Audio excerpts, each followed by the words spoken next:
Well, thank you very much for inviting me to participate in this solemn occasion of remembrance in honor of the 6th anniversary of the Yazidi genocide at the hands of ISIS. Today and tomorrow we remember those who lost their lives. We express sympathy to those subjected to horrific and dehumanizing activities and console those who lost their families. Senior officials across the US government see and recognize the suffering experienced by the Yazidis. Principal Deputy Assistant Secretary of State Joey Hood will speak later today. Ambassador at Large for International Religious Freedom Sam Brownback will speak tomorrow. Ambassador at Large Morsh Tan, who leads the Office of Global Criminal Justice, an office that was specifically established to respond to the world's most egregious mass crimes, sends his regards and expresses his commitment to justice for the Yazidi people. And there are many more. The ISIS occupation of Sinjar was a scene of profound tragedy. Many Yazidis fled their homes to escape the targeted campaign of killings, rapes, abductions, and enslavement. Many of them remain displaced today or permanently left out of the country. The Yazidi people are deeply connected to their ancestral homeland, and as such, we acknowledge the deep loss those separated from it must feel. The brutality against the Yazidi community by ISIS represents a dark chapter in humanity's shared history and must never be forgotten.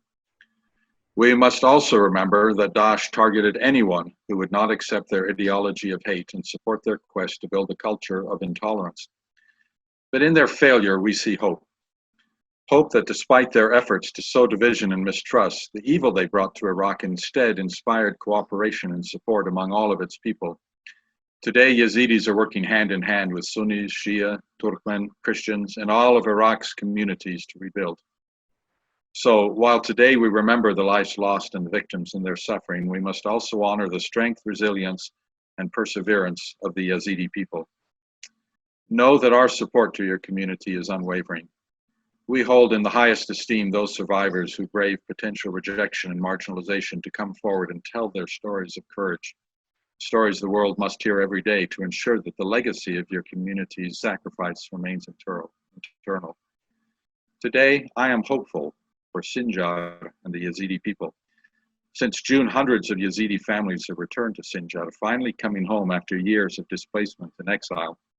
These families and those who follow them must be supported by the Iraqi government and the international community.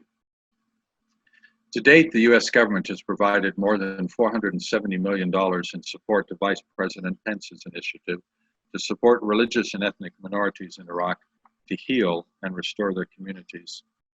Support by the United States Agency for International Development, USAID, has included the provision of supplies to the Sinjar General Hospital, which will allow the hospital to expand its services, a key factor in Yazidi returns to their homelands, as well as the rehabilitation of key irrigation wells, the equipping and rehabilitation of several schools and other such activities that make return possible.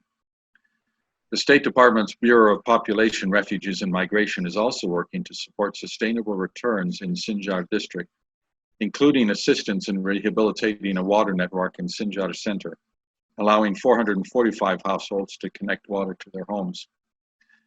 The Bureau's education partners are supporting schools in Sununi through provision of learning materials, school rehabilitation, teacher training, and accelerated learning centers to help students who have missed years of education due to conflict.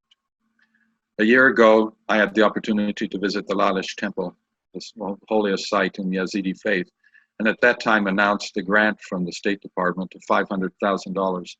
Today, I'm pleased to announce that we are contributing an additional $500,000 for the restoration and stabilization of that important site. But the full renewal of civic and religious life in Sinjar can only be achieved through justice and accountability.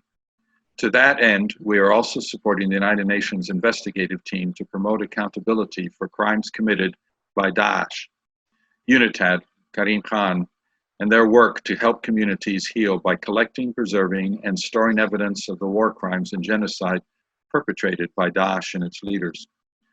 Our support and that of the international community must be accompanied by progress to establish a local government and security mechanism that enjoys the full confidence and support of Yazidis. I urge Iraqi leaders and the international community to make this a priority moving forward. Let me conclude with this.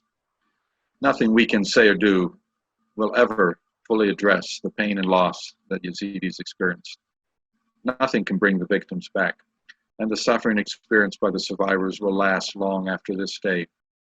To honor them all, we must pledge to never again allow the evil that Daesh inflicted upon the world to be seen again. Thank you.